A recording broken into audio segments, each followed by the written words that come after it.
Hi and welcome viewers of Nursing Academy 101. In this video, we will talk about nursing medical surgical immune system multiple choice questions and answers part 2. But before we start, please don't forget to subscribe, like and share the channel to encourage us to continue and provide you with all news.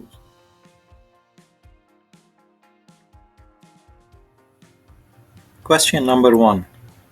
Transmission of HIV from an infected individual to another most commonly occurs as a result of A. Unprotected anal or vaginal sexual intercourse. B. Low levels of virus in the blood and high level of CD4 plus T cells. C. Transmission from mother to infant during labor and delivery and breastfeeding. D. Sharing a drug-using equipment, including needles, syringes, pipes, and straws. The answer is A. Unprotected anal or vaginal sexual intercourse. Question number 2. During HIV infection, A. The virus replicates mainly in B cells before spreading to CD4 plus T cells. B. Infection of monocytes may occur, but antibodies quickly destroy these cells. C. The immune system is impaired predominantly by the eventual widespread destruction of CD4 plus T cells. D. A long period of dormancy develops during which HIV can be found in the blood and there is little viral replication. The answer is C. The immune system is impaired predominantly by the eventual widespread destruction of CD4 plus T cells. Question number 3. Which statements accurately describe HIV infection? Select all that apply. A. Untreated HIV infection has a predictable pattern of progression. B. Late chronic HIV infection is called acquired immunodeficiency syndrome, AIDS. C. Untreated HIV infection can remain in the early chronic stage for a decade or more. D. Untreated HIV infection usually remains in the early chronic stage for 1 year or less. E. Opportunistic disease occur more often when the CD4 plus T cell count is high and the viral load is low. The answer is A. Untreated HIV infection has a predictable pattern of progression. B. Late chronic HIV infection is called acquired immunodeficiency syndrome. C. Untreated HIV infection can remain in the early chronic stage for a decade or more. Question number 4. A diagnosis of AIDS is made when an HIV-infected patient has A. CD4 plus T cells count below 200. B. A high level of HIV in the blood and saliva. C. Lipodystrophy with metabolic abnormalities. D. Oral hair leukoplakia, an infection caused by Epstein-Barr virus. The answer is A. CD4 plus T cells count below 200. Question number 5. Screening for HIV infection generally involves A. Laboratory analysis of blood to detect HIV antigen. B. Electrophoretic analysis for HIV antigen in plasma. C. Laboratory analysis of blood to detect HIV antibodies. D. Analysis of lymph tissues for the presence of HIV RNA. The answer is C. Laboratory analysis of blood to detect HIV antibodies. Question number 6. Antiretroviral drugs are used to A. Cure acute HIV infection. B. Decrease viral RNA levels. C. Treat opportunistic diseases. D. Decrease pain and symptoms in terminal disease. The answer is B. Decrease viral RNA levels. Question number 7. Opportunistic disease and HIV infection. A. Are usually benign. B. Are generally slow to develop and progress. C. Occur in the presence of immunosuppression. D. Are curable with appropriate drug interventions. The answer is C. Occur in the presence of immunosuppression. Question number 8. Which strategy can the nurse teach the patient to eliminate the risk for HIV transmission? A. Using sterile equipment to inject drugs. B. Cleaning equipment used to inject drugs. C. Taking zidovudine during pregnancy. D. Using latex or polyurethane barriers to cover genitalia during sexual contact. The answer is A. Using sterile equipment to inject drugs. Question number 9. What is the most appropriate nursing intervention to help an HIV-infected patient adhere to a treatment regimen? A. Set up a drug pillbox for the patient every week. B. Give the patient a video and a brochure to view and read at home. C. Tell the patient that the side effects of the drugs are bad, but that they go away after a while. D. Assess the patient's routines and find adherence cues that fit into the patient's life circumstances. The answer is D.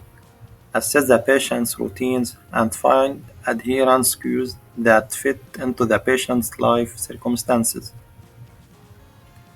Question number 10.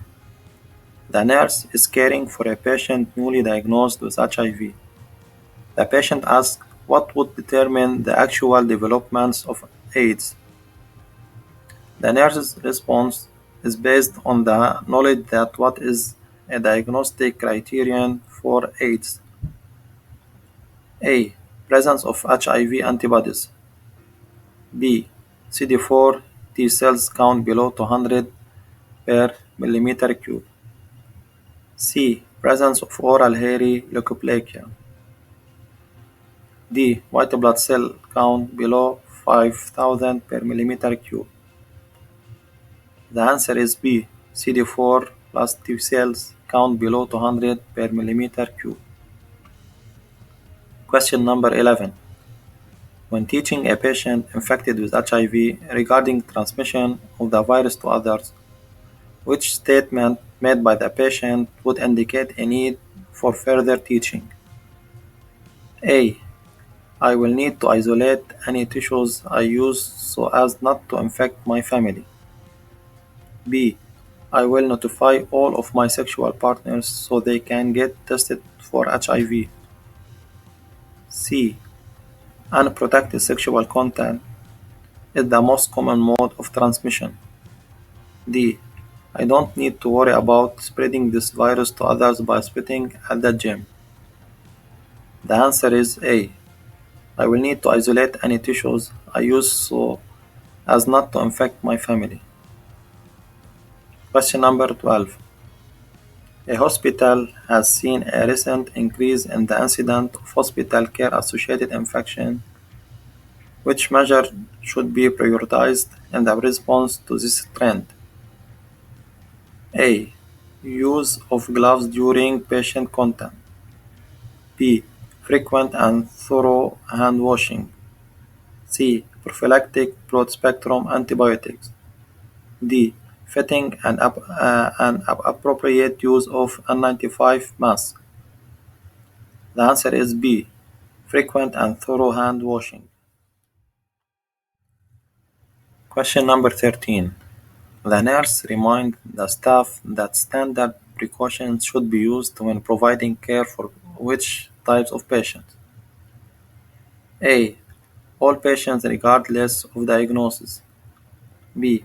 Pediatric and gerontologic patients. C.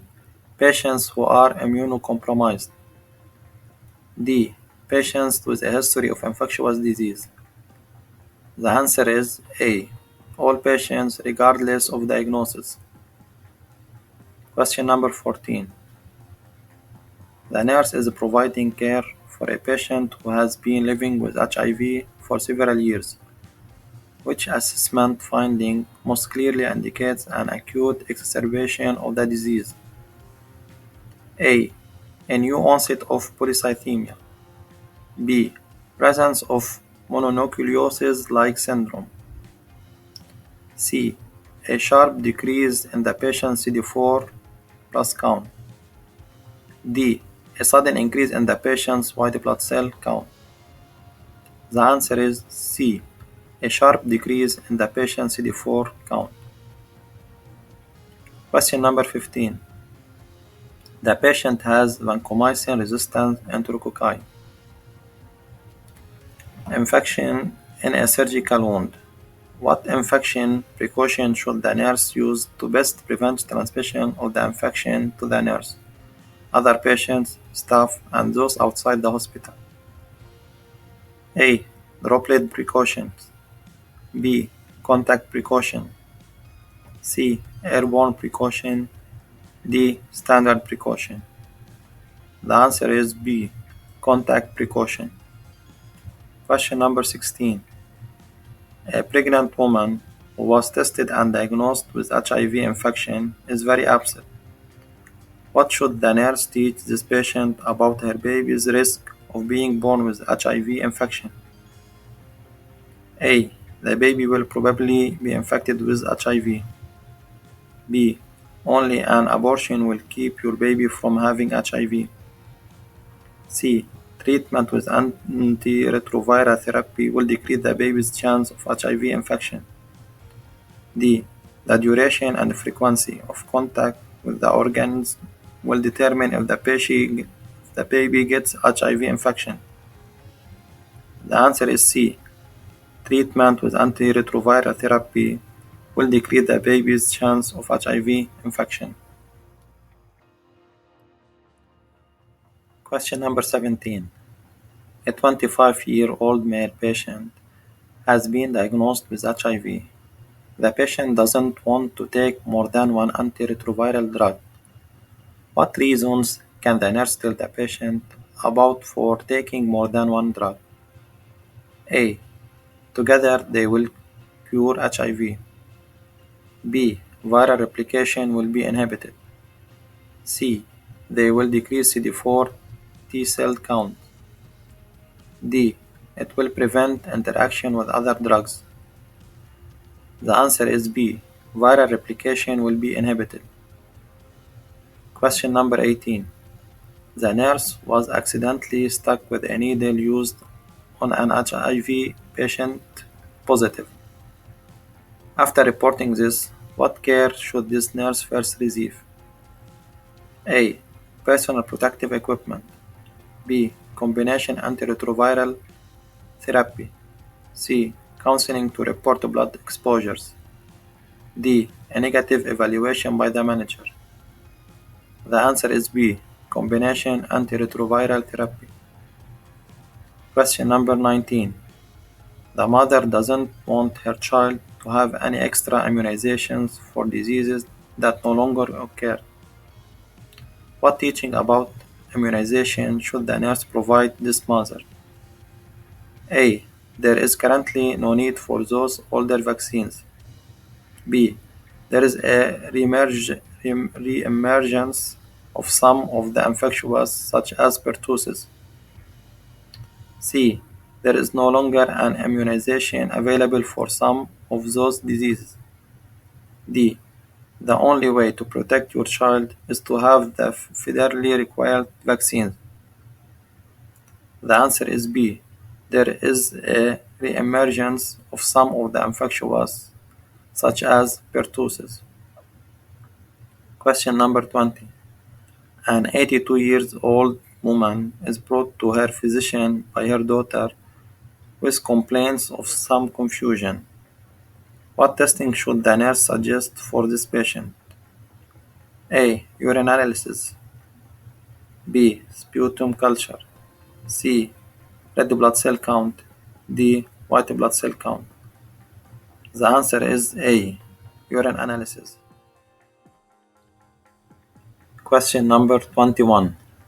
The HIV infected patient is taught health promotion activities including good nutrition, avoiding alcohol, tobacco, drug use, and exposure to infectious agents, keeping up to date with vaccines, getting adequate rest, and stress management. What is the rationale behind this intervention that the nurse know? A. Delay disease progression. B. Preventing disease transmission. C. Helping to cure the HIV infection. D. Enabling an increase in self-care activities. The answer is A. Delaying disease progression. Question number 22. In a severely anemic patient, the nurse would expect to find A. Dyspnea and tachycardia. B. Cyanosis and pulmonary edema. C. Cardiomegaly and pulmonary fibrosis. D. Ventricular dysrhythmias and wheezing. The answer is A. Dyspnea and tachycardia. Question number 23. When obtaining assessment data from a patient with a microcytic hypochromic anemia, the nurse would question the patient about A. Folic acid intake. B. Dietary intake of iron. C. A history of gastric surgery. D. A history of sickle cell anemia. The answer is B. Dietary intake of iron. Question number 24. Nursing interventions for a patient with severe anemia related to peptic ulcer disease include: select all that apply. A. Monitoring stool for KOA. B. Instructions for high iron diet. C. Taking vital signs every 8 hours. D. Teaching self-injection of erythropoietin. E. Administration of cobalamin vitamin B12 injections. The answer is A. Monitoring stool for KOA. B. Instructions for high iron diet. Question number 25. The nursing management of a patient in sickle cell crisis includes: select all that apply. A. Monitoring CBC. B. Optimal pain management and oxygen therapy.